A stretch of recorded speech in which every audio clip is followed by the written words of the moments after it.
Kaç yere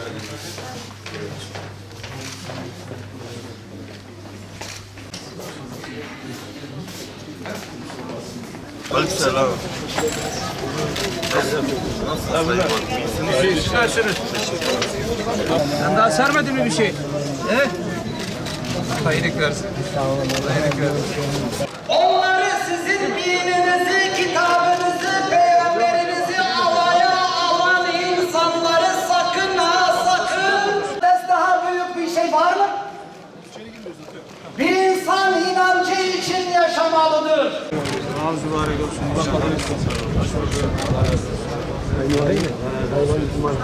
Cümlemizden ecmaîn inşallah. Allah razı olsun.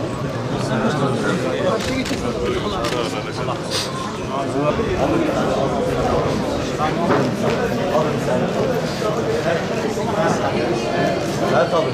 Sert alın. Alışın alın. Sayın Vali. Hadi. Sayın Vali. Sayın Vali bir fotoğraf çekme. Sayın Vali.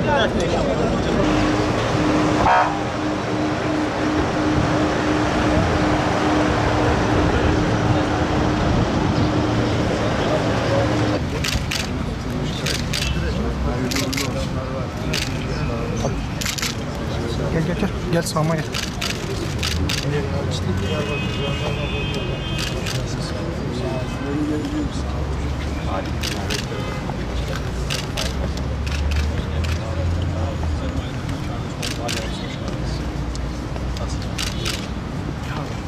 Geç şöyle sağ.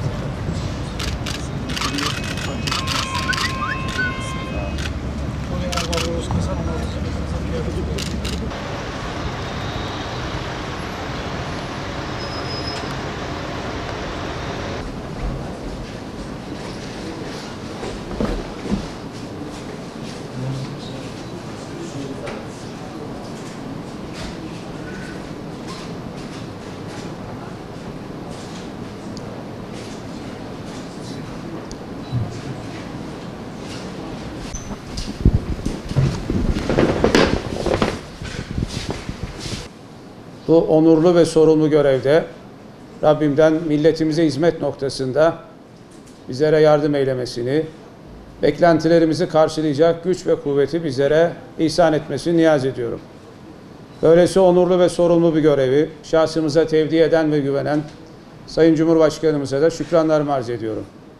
Sayın Başbakanımıza ve Bakanımıza da teşekkür ediyorum. Diyarbakır Valiliğinin önemi ve şüphesiz ehemmiyeti büyüktür. Diyarbakır, medeniyet geçmişimizin kadim bir kenti, kültür dünyamızın çok önemli bir şehri ve inanç değerlerimizin peygamberler, sahabeler, evliyalar otağı bir özel ve güzel yurttur. Diyarbakır'ı anlamak, Diyarbakır'ı yaşamak ve bu boyutlarıyla kavramak gerekir. Bu anlamda Diyarbakır, Türkiye'nin mührü, Türkiye'nin kalbidir. İnsanımıza hizmet etmek, dokunmak, onlarla buluşmak, devlet, millet kaynaşma ve buluşmasında inşallah el birliğiyle güzel köprüler kurmak arzusundayız. Diyarbakır bu anlamda her şeyi hak eden, potansiyeli, dinamiği, birikimi, derinlikleri ve zenginlikleriyle bunu sağlayabilecek bir büyüklüğün adıdır. Bu noktada devam eden ve terörle mücadelede kararlı ve kesin bir şekilde süren mücadelemizin yanında Diyarbakır'ımızda sosyal ve ekonomik anlamda inşallah yeni bir dönemi el birliğiyle, güç birliğiyle ama en önemlisi gönül birliğiyle inşa edeceğiz.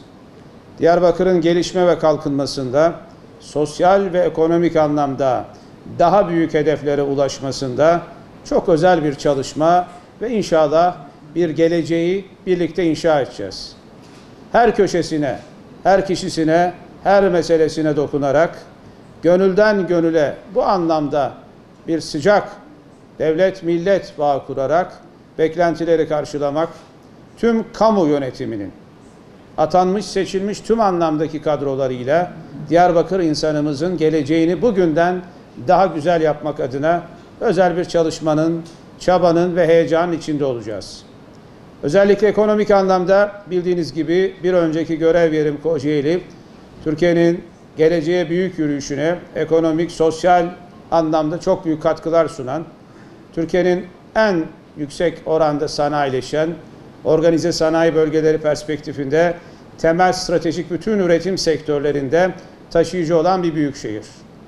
Şüphesiz biz bugün Diyarbakır'ımıza Kocaeli'mizin selamlarını, muhabbetlerini, sevgilerini getirdik.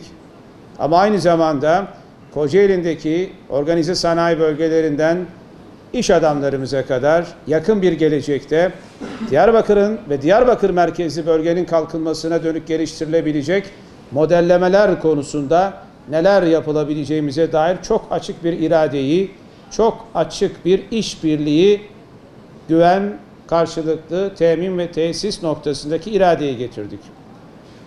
Kısa bir gelecekte Diyarbakır'daki paydaşlarımızla, başkanımız, sivil sosyal kesimdeki değerli oda başkanlarımız, borsa başkanlarımız, sivil toplum kuruluşlarımız, ekonomik alandaki bütün paydaş ve aktörlerimizle her düzeydeki sanayi ve imalatın daha iyiye gitmesi, iş, üretim ve istihdam temelli bir perspektifin inşa edilmesine katkı koyacağız.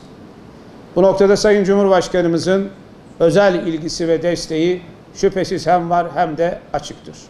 Hükümetimizin yatırım ortamını iyileştirme, özellikle ekonomik altyapı ve buna bağlı temel yatırımlarda büyük ölçekli yatırımlardan başlayarak teşvik ve destekleme mekanizmalarının hepsini inşallah harekete geçireceğiz.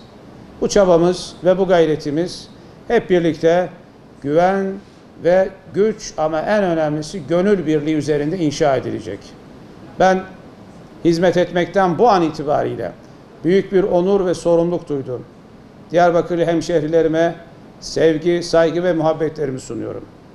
Hizmetlerinde olduğumuzu ve bunun bizim için büyük bir onur olduğunu, millete efendiliğin olmadığını, millete hizmet etmenin temel şiarımız olduğunu, amacımızın bu olduğunu, gayemizin bu olduğunu özellikle altını çiziyorum.